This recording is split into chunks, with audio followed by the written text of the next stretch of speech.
The House will come to order.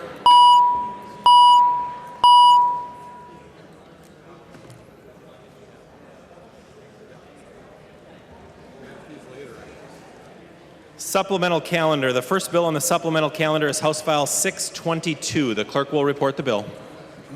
House File number 622, an act relating to capital investment.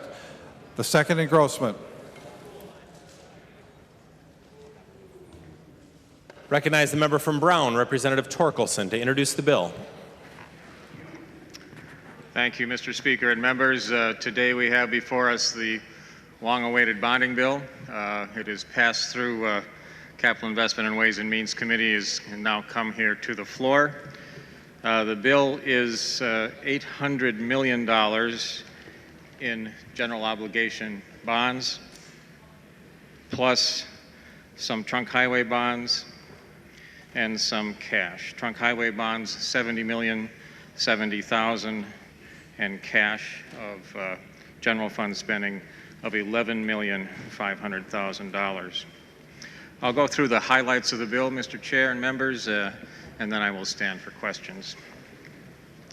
Stepping through the spreadsheet, if you have one, first, the University of Minnesota gets significant funding in asset preservation of $38,597,000, and funding for a building on the University of Minnesota Duluth campus, their Chemical Sciences and Advanced Materials building, $27,167,000.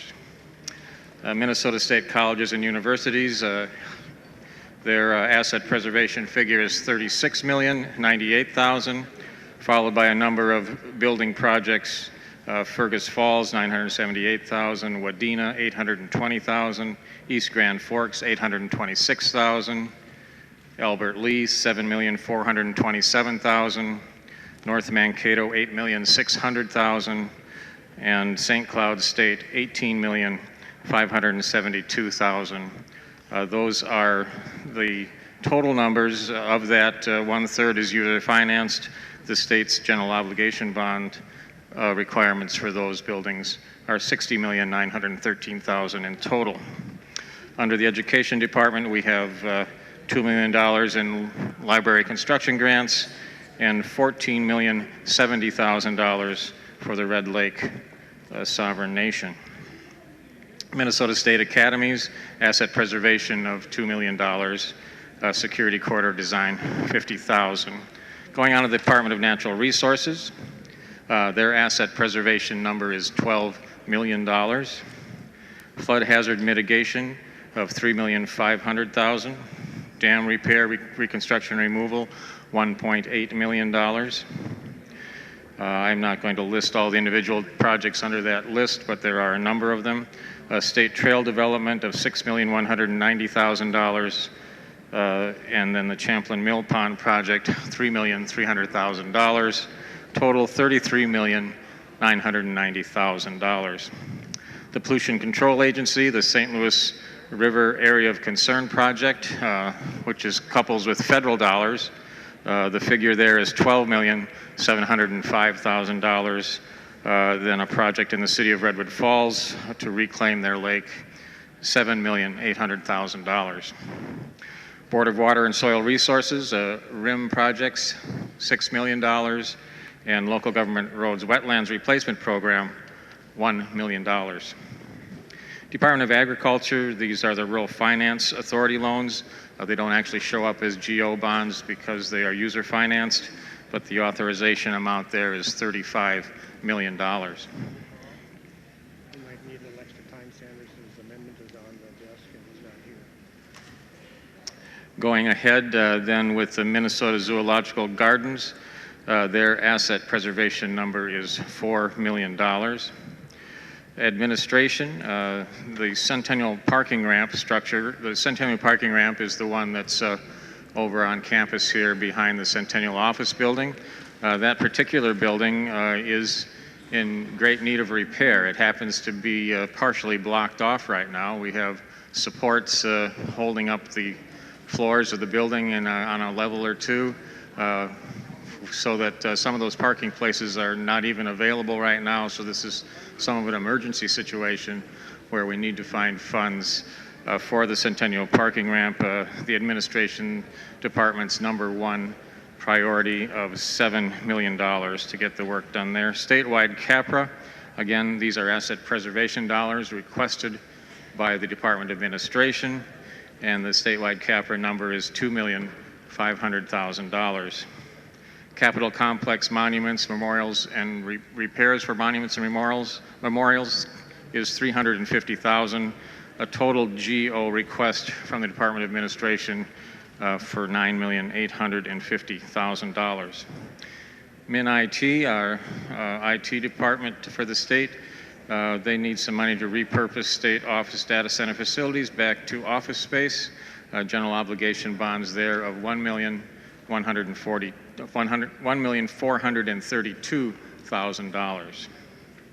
Military Affairs gets asset preservation dollars of $2.5 million. Department of Public Safety, this is the Joint Emergency Training Center up at Camp Ripley, where they train folks that are responding to rail derailments and other emergency situations. We have a large facility there already. This expands the usefulness of that facility at Camp Ripley. That Joint Emergency Training Center is on the list for $3,521,000. Moving on to the Department of Transportation. Local Road and Bridge Program and grants. The Local Bridge Replacement Program is on the list for $90 million. The Local Bridge Program is available all across the state. They have a priority list. Our counties, county engineers are very appreciative of these funds that help them to replace the bridges they need. Local Road Improvement Fund Program, grants subtotal of $137,200,000. Under that, we have Local Road Improvement Program, $90 million. Then some specified projects, Appleton Township, $1 million. Hennepin County, Interstate 35W, County State Highway 3, Transit Access Project, $25 million.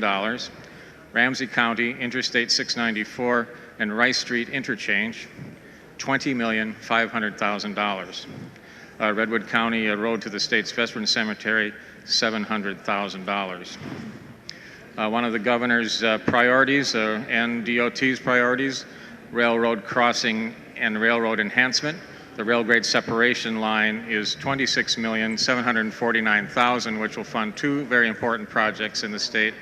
One in Anoka County on Hanson Boulevard, $11,987,000, and a second project in the city of Red Wing, Sturgeon Lake Road, $14,762,000.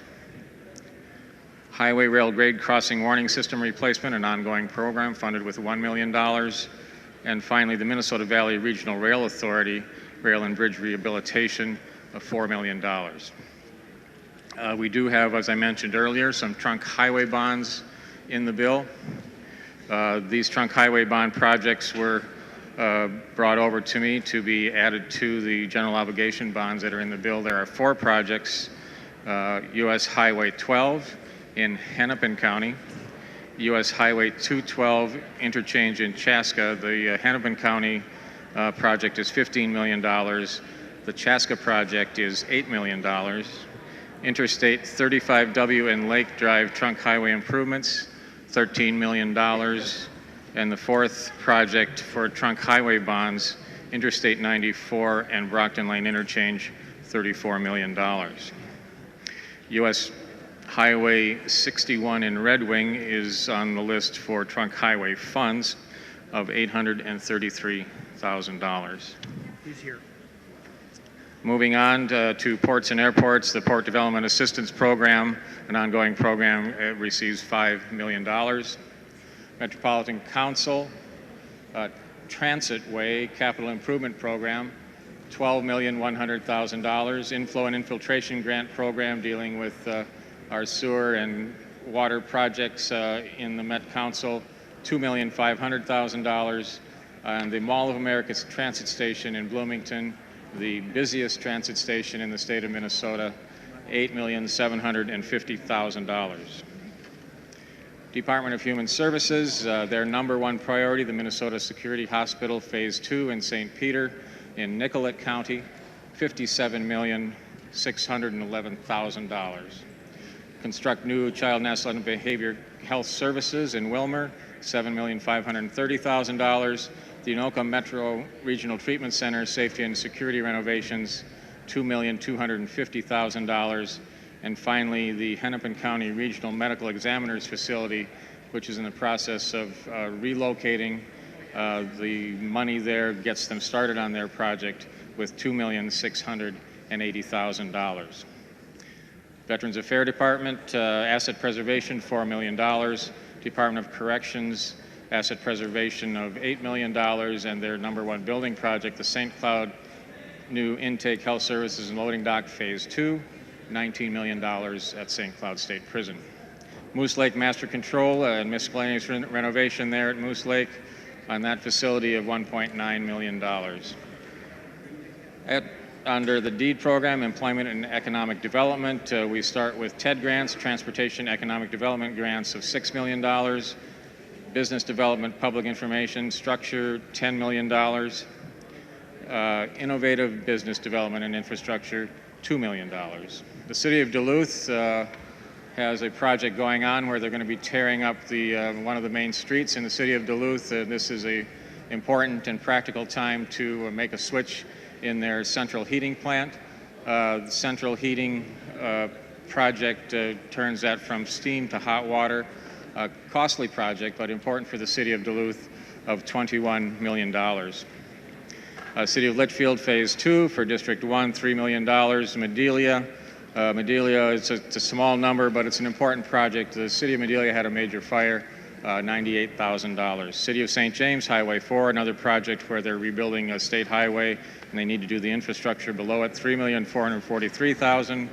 The City of St. Paul, the Science Museum in St. Paul, a major project of rebuilding, $13 million. PFA, one of the governor's priorities, is funded very well in this bill.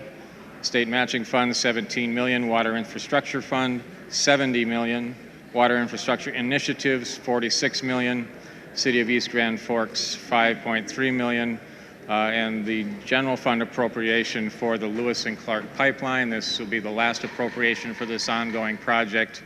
General fund of $11,500,000. Moving on to my last page, the Minnesota Historical Society general obligation bonds of $2.5 million. Minnesota Management and Budget, these are the funds necessary to excel these bonds, $865,000 of general obligation and $70,000 in trunk highway bonds. That concludes the spreadsheet. We've worked very hard on this bill to present a bill that does the important work that needs to be done across the state of Minnesota. These are projects that will affect every Minnesotan in some way, every district of the state. But we have avoided things that aren't important for our economy. With that, Mr. Speaker and members, I believe I am ready to take questions and/or amendments. Thank you. There are no amendments at the desk. The clerk will give the bill its third reading. Third reading, House File Number 622. Final passage, House File 622.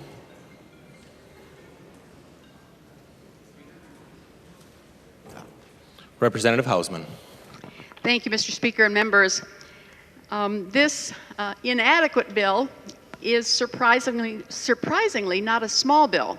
You heard the author say it's $800 million in GO bonds, and with the total spending, it is $948 million, just under $1 billion. But I think the bill demonstrates the problem when you try to fund significant transportation in a bonding bill. Usually, higher education is 1/3 of the bonding bill. In this bill, it's 16%. Higher education is training the workforce of the future.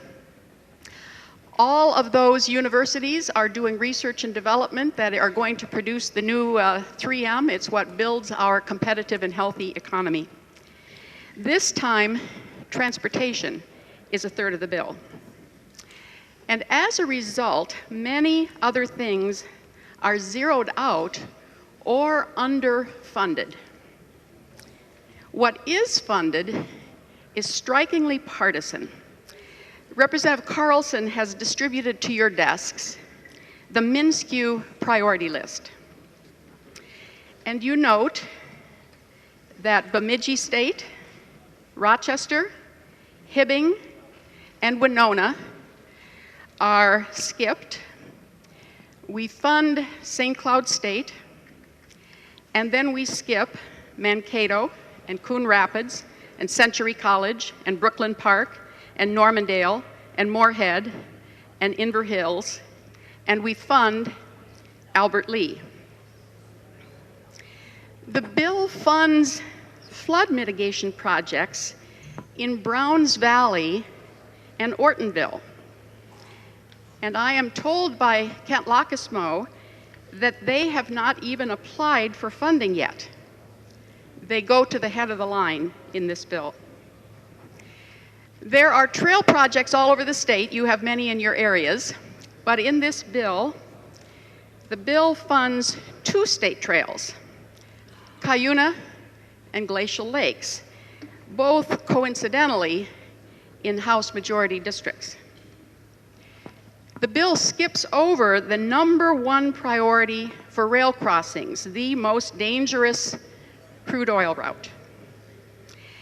And then a word about the 4 trunk highway projects in the bill. I don't have to name the places, you've probably looked at the spreadsheet. This is the information from MnDOT about the problem this creates. The projects in the bonding bill are not in our MnDOT program, and funding them will force displacement of projects that are already prioritized in the program. So if any of you have priorities that are in that program, these 4 just passed you by. Metro parks are zeroed out. That is a system that serves millions of people, a quality of life that allows them to get outdoors and be healthy. But I'll say just a word about a final heartbreak. There is much to say, but I'll limit it to this. There is no housing in the bill. This week, we received a letter from the 7 bishops in Minnesota of the Evangelical Lutheran Church, ELCA.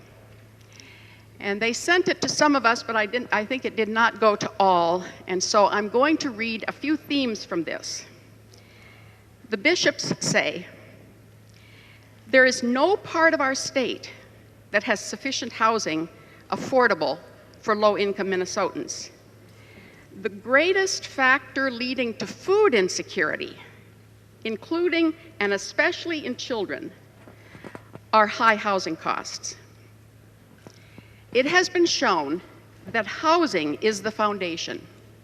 When housing is stable, children do better in school, parents can keep jobs better, the whole family is healthier. On the other hand, when children lack stable housing, it puts them at risk for homelessness not just then, but later in life, with lower earnings over their lifetime, poor health, and instability in other ways.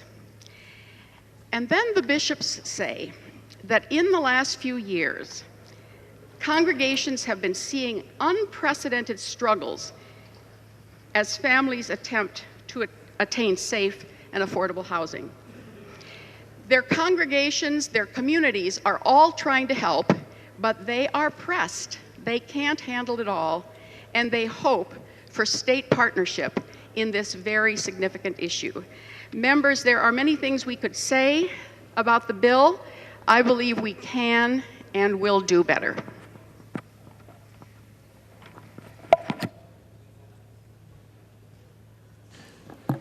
Representative Thiessen. Thank you, Mr. Speaker. The right way to pass a bonding bill, and really any bill, is by working together. by listening to Minnesotans, by giving communities a chance to participate and weigh in, and by sincerely working together, particularly on a bonding bill, as Democrats and Republicans, on a bill that reflects the needs and priorities of all Minnesotans from every part of the state. Unfortunately, that is not what has happened on this bill. Not even close, and you're really not even trying to conceal your true motives. For weeks and weeks, we have asked you to bring forth a bonding bill, to work together as Democrats and Republicans to listen to all Minnesotans. Editorials from International Falls to Rochester, from Duluth to New Ulm have urged you for weeks to get real, to stop stonewalling, to get your work done. Just yesterday, 71 days after the start of this session, and with just 5 days left to go, you finally unveiled your bill. In comparison, in 2014, the bonding bill was released on April 4th, over 7 weeks before the end of session, to allow Minnesotans to weigh in, to allow Democrats and Republicans to weigh in.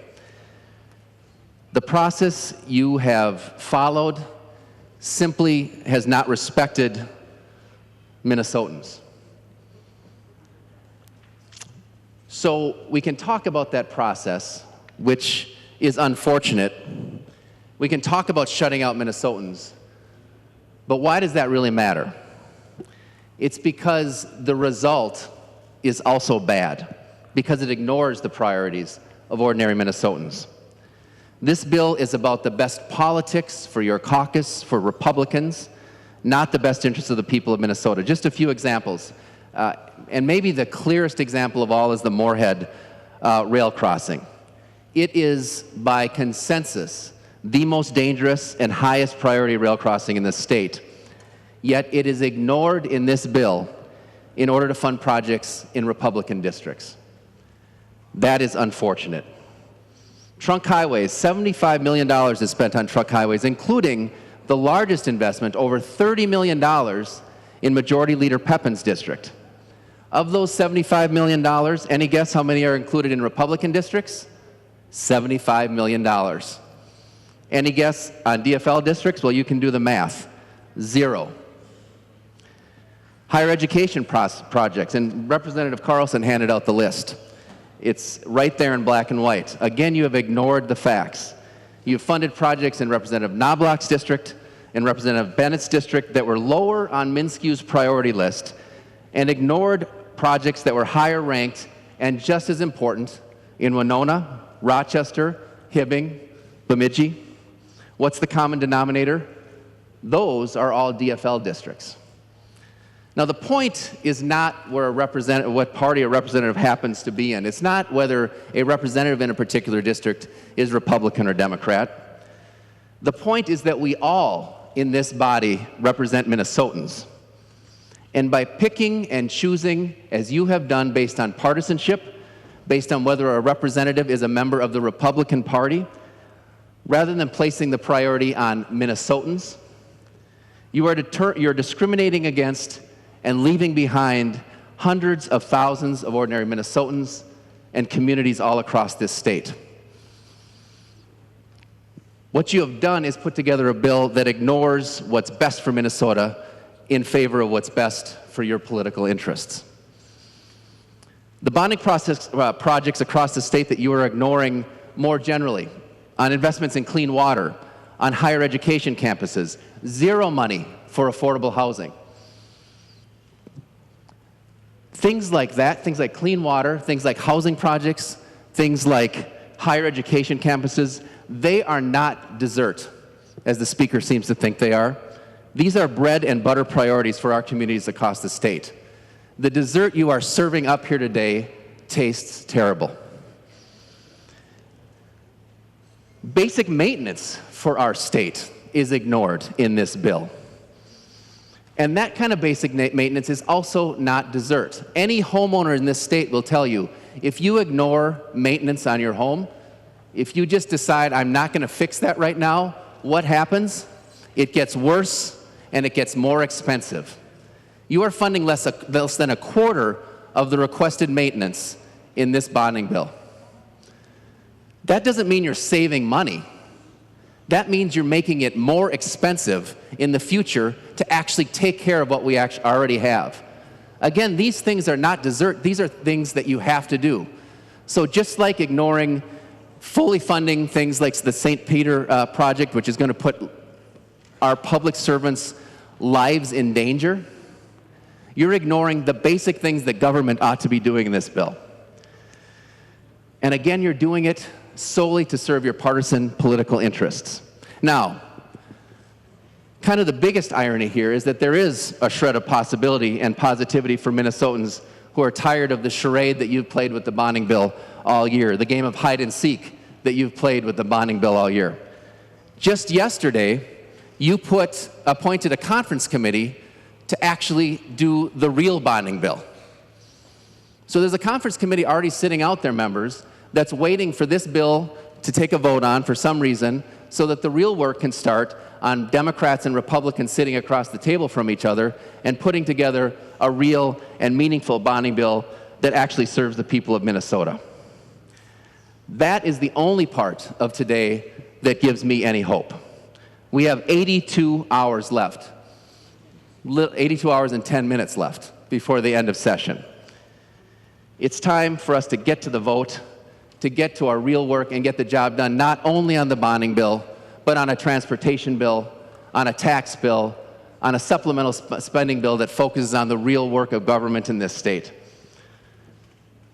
This bill is an unfortunate, sad joke that House Republicans are playing on Minnesotans. We should vote no on this bill and get to work on a real bonding bill that will create jobs and strengthen communities in every part of this state. The clock is ticking. Let's get to work. Recognize the member from Meeker, Representative Erdahl. Thank you, Mr. Speaker and members. I'd like to talk to you today, not as a member from Greater Minnesota or even as a Republican. I speak as a Minnesotan greatly concerned about our state's infrastructure needs. Representative Torkelson has put together an excellent bill. It is nearly 100% infrastructure. I've heard that it should be bigger. But this bill is slightly above the average amount funded in even years. Might it grow? Maybe. If that is your concern, pass this bill off the floor today and see what happens in a conference committee. Representative Thiessen was saying that we needed to listen to all Minnesotans. I believe we did. I serve on the Capital Investment Committee. We did travel the state. We saw many of these projects. We talked to hundreds of people. We had committee sessions where people from all over Minnesota came in and made their presentations to us. Those of us who are members of the Capital Investment Committee had countless meetings with folks on bonding projects in their offices. I've got about a 1.5 foot stack of bonding materials that I review. And so we did listen, we did respect, we didn't shut out Minnesotans.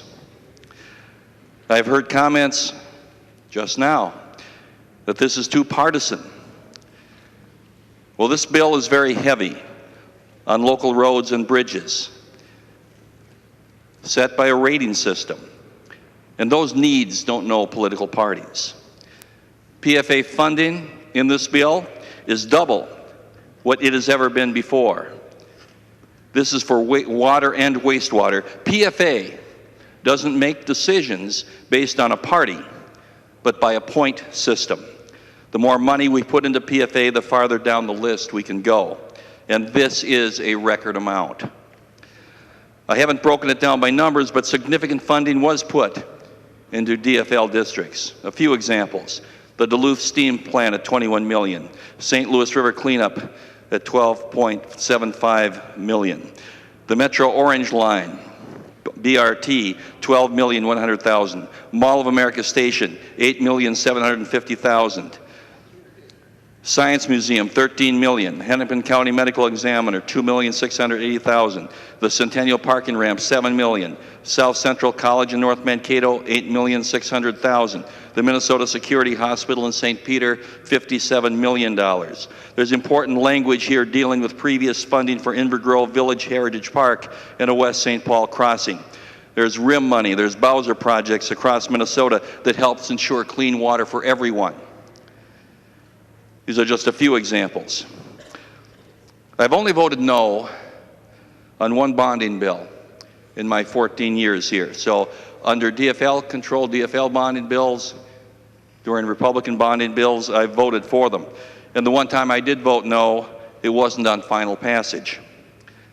I voted yes when I've had projects in the bill. I voted yes when I haven't. I support bonding bills because they are right for all of Minnesota, because they put people to work, and because they address critical needs in this state. Every need? No, but many. To say that you don't support infrastructure needs because we didn't address all infrastructure needs is literally cutting off your noses to spite your faces. I urge you to support this bill. It is a good bill, balanced to address many infrastructure needs. Some will oppose it for reasons they feel well justified about. But a no vote based on politics is very misguided and sells Minnesota short. I urge a yes vote. Further discussion. Representative Pepin. Thank you, Mr. Speaker and members.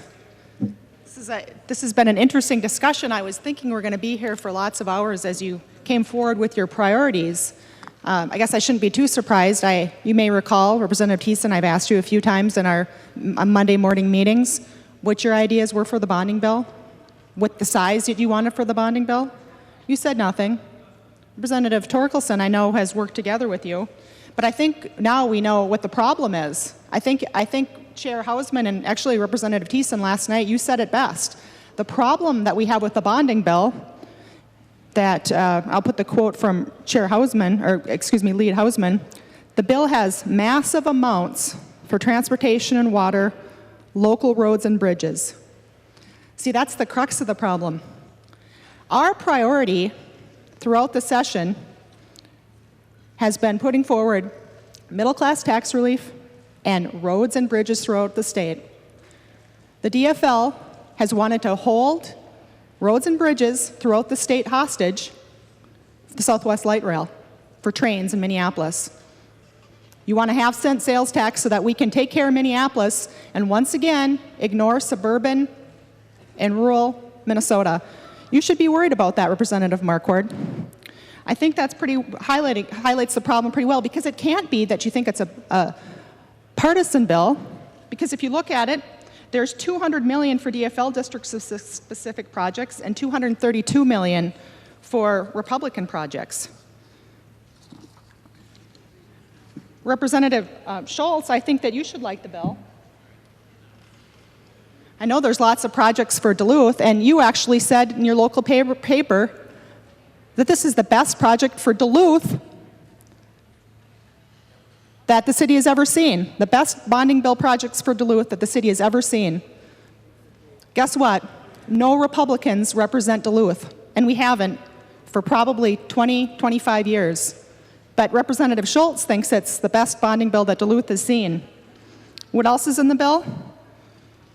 South Central STEM and healthcare in North Mankato. Representative Johnson, you should like that. And Representative Schultz and other Duluth members, St. Louis River area concern. What else do we have? Here's some projects for you, some more projects for Minneapolis. You should like this, Representative Thiessen, Leader Thiessen. Hennepin County Interstate 35W, but I guess that you don't like road projects, so maybe that's why you don't want to vote for the bill. Because that's what the difference is. We actually are putting transportation infrastructure as a priority in our caucus. Representative Hortman and Newton, you should like the Anoka County money we put for Hanson Boulevard, but maybe that's not a priority to get roads and bridges done. I'm not sure. Here's some money for the Minnesota Security Hospital. Representative Johnson, another project for you, so I would think that you'd like this bill. Oh, look again. City of Duluth, Superior Street Steam Hot Water Conversion Project. Another $21 billion for Representative Schultz and Simonson. In St. Paul, more money for the Science Museum of Minnesota, building preservation. So to say that this bill is somehow a Republican-only bill and that we didn't go through the proper process and channels is a little disingenuous. You might also want to look back, reel back the tapes a couple of years ago, and see what happened when you were Speaker, Representative Thiessen. When you were Speaker, what happened with the bonding bill? The bonding chair wasn't even on the floor to present the bill. It was a delete everything amendment, and that's what the members got to vote on, a delete everything amendment. So you can talk about the process and how you don't like the process and you don't like the fact that we didn't move forward with the bill earlier. But when we put a bill earlier and we had a projected target of $600 million, you made it very clear. You told all the papers, all the media, there would not be one single Democrat vote. Million that's the same for the bill that we put forward today. We listened to your concerns. It's now an $800 million bill. $800 billion bill. That's the same as it's been for an average for the last 10 years, almost $1 billion, and we're at that mark. So I would think that the bill would be big enough. We're spending $750 million a year in debt service. So if your problem is that you want to have a $1.8 billion bill like the Senate Democrats put together, then we should have a discussion about that. I personally think that we can't afford that. The debt service on a bonding bill is one of the largest growing areas of our state budget. So we're well within the average of $800 million. So I think this bill hits all the targets. I think it was very well thought out, put together. It invests in our priorities, which I would hope that some of you in rural Minnesota would agree with. Representative Marquardt, it was an interesting letter that you sent to Speaker Dowd, and you talked about putting together a comprehensive transportation package that includes money for corridors of commerce and greater Minnesota transit. That's what we've been pushing for. That's what our caucus has been pushing for. And now we've got 20, 30 members of your caucus that are signing a letter that are basically signing on to our transportation package. So I'm kind of confused as to why you didn't support us in our efforts last year. It seems like a little bit of hypocrisy. Because Representative Marquardt, Representative Lean, Representative Simonson, Schultz, and others, what you're doing, it seems to me you're putting Minneapolis, once again, ahead of the suburban area, ahead of the rural area.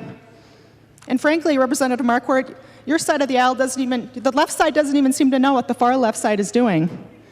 You, in your letter, that's signed by all these other members as well, I just pick on you because you were the first signer, so I assume you generated it.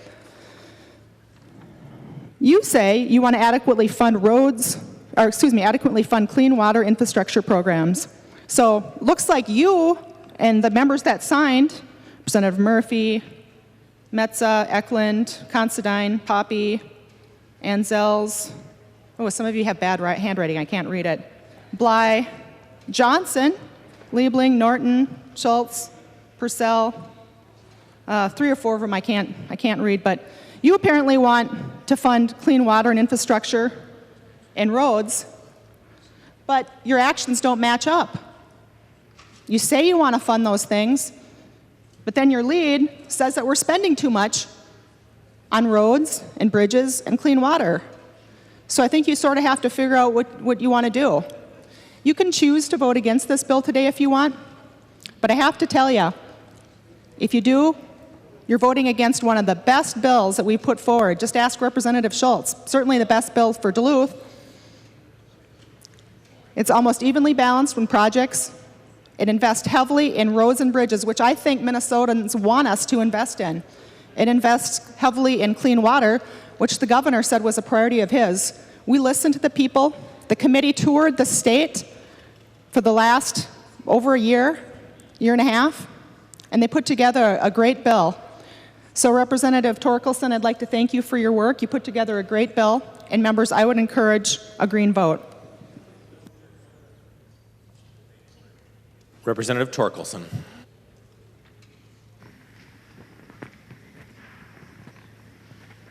Thank you, Mr. Speaker and members. I'm very proud of this bill. We've worked hard. We put together a good bill.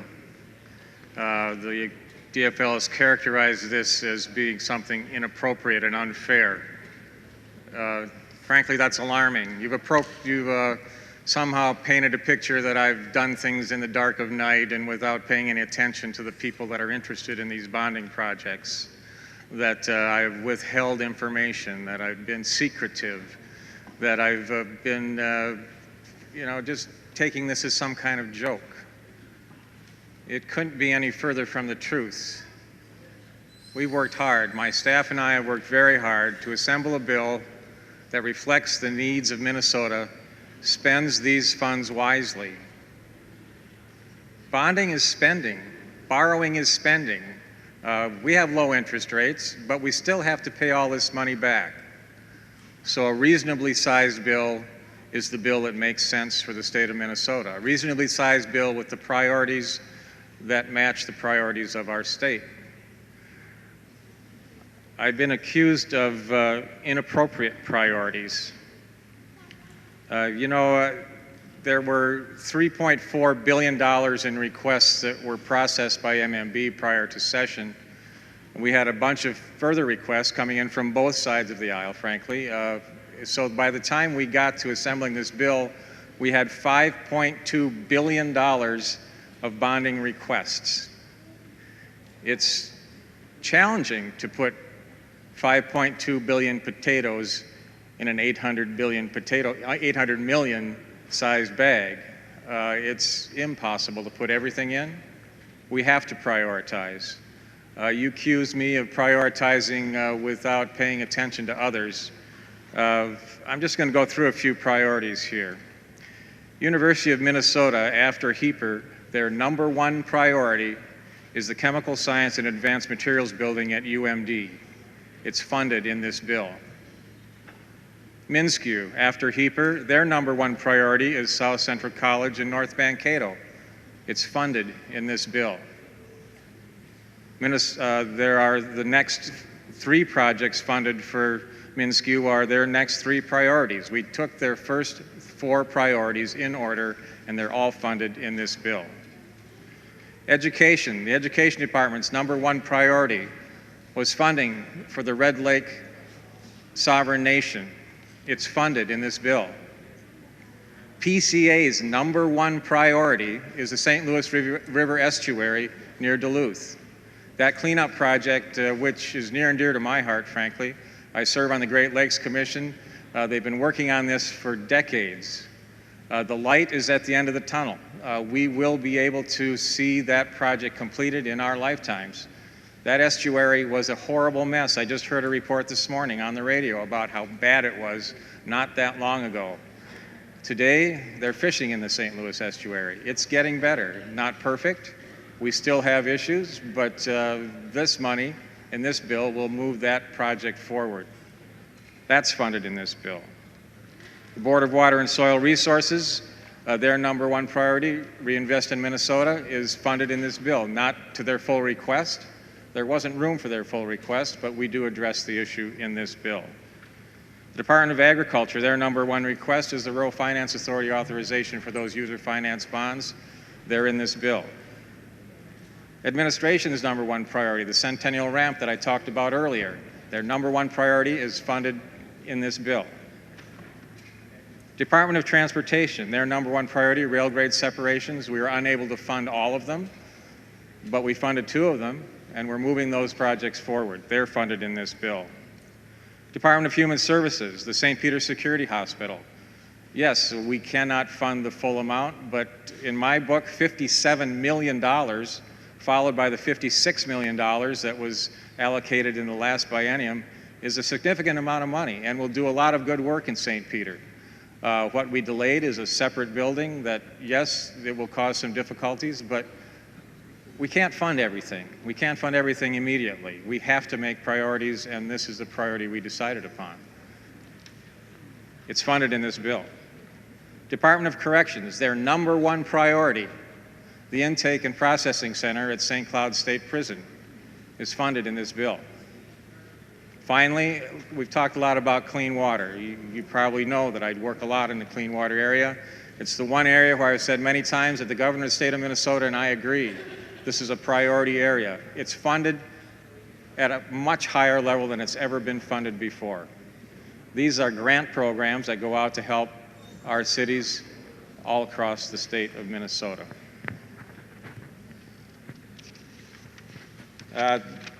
There was somehow a claim that we've been so partisan in this bill, that we've funded nothing but Republican projects. It couldn't be further from the truth. Of course there are Republican projects in here, and of course there are Democrat projects in here. And the balance of those projects really closely reflects the balance within this body. There are nearly $200 million of projects in districts that are represented by only Democrats. Districts that have been represented by Democrats for a long time. They include, well, I'm not going to go through the list. You can see the spreadsheet, but they're there. They're on the list. We've talked a lot about asset preservation, and I spoke about this in committee yesterday. The truth is, every time we build another building, every time we build another road, another bridge, another trail, another asset that the state of Minnesota is going to own, we are building a burden for the future. Those buildings, those bridges, those roads, those trails all have to be cared for. And frankly, we've done a poor job of accounting for that. We should all be embarrassed that we have this tremendous amount of assets and no real plan as to how they will be maintained. We do a good job of trying to address that in this bill through the asset preservation dollars that are allocated to the various departments, totaling over $100 million. But also, if you look closely at a number of the projects in this bill, we're not building new buildings. We are repurposing the buildings that are already there, whether it's on a Minskew campus or here at the state capitol grounds. We are spending nearly $100 million, not building a new building, but repurposing those buildings that we already own. You know, this is kind of a plain Jane bill. It doesn't have a lot of fluff in it. There's no nightclubs in this bill. I'm sorry if those of you that like to spend bonding dollars on nightclubs, there aren't any nightclubs in this bill. You know, I voted for the stadium, the Viking Stadium, but there's no stadiums in this bill. There's no civic centers in this bill. This bill is full of the infrastructure that benefits everyone in the state of Minnesota. As Representative Erdahl stated, a lot of these funds are going to grant programs that are not controlled by the legislature, but are controlled by the departments that identify the needs of the state of Minnesota. Those needs are prioritized on priority lists, whether it's the bridge list or PFA's list. We don't control that. The agency controls that. This is a good bill, a bill that we can all be proud to vote green for. I believe that this bill should be passed off the floor today. I realize it's not the last step in the process. I have pledged to continue to work to make this a better bill when it comes back to the House floor. But we can't start that process. We can't do this in the normal public fashion that you seem so strongly desiring, that you have hounded me about for weeks. Let's go ahead. Let's do this in a forthright fashion. Let's pass this bill. Let's send it to the Senate. Let them pass a bill, although they seem to have trouble being able to do that. Get their bill passed, to send it back to us, and we go to conference committee with two bills that are genuine bills that have been voted off the floors of our two bodies. I'm sorry, Phyllis. I mentioned the Senate. I didn't mean to, but it slipped out. I'll try harder. That's the way this should be done. You know, there are alternatives available. We can do this in other ways. But today, on this floor in the Minnesota House of Representatives, let's do the right thing. Let's pass a good, clean, practical bonding bill, send it to the Senate, let them pass what they think really makes sense. They couldn't pass a bill that was bloated, but maybe they can come up with one that is more reasonable in size. And then let's go to conference committee, work this out in the public's eye, and bring it back before the end of this session with a bill that all of us can be proud of and services everyone across this great state of Minnesota. Thank you, members. Thank you, Mr. Speaker. Seeing no further discussion, the clerk will take the roll on the bill.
Clerk will close the roll.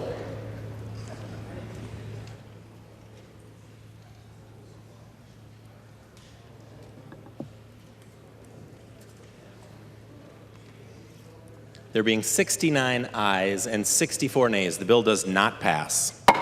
Representative Pepin. Mr. Speaker, I move that House File 622 be reconsidered. Representative Pepin moves that the vote whereby House File 622 was not passed now be reconsidered. Discussion on that motion? Hearing none, all those in favor signify by saying aye. Aye. Those opposed, no. No. The motion prevails. Mr. Representative Speaker, Pepin. Mr. Speaker, I move that House File 622 be laid on the table. Representative Pepin moves that House File 622 be laid on the table. All those in favor signify by saying aye. Aye. Those opposed, no. No. The motion prevails, and House File 622 is laid on the table.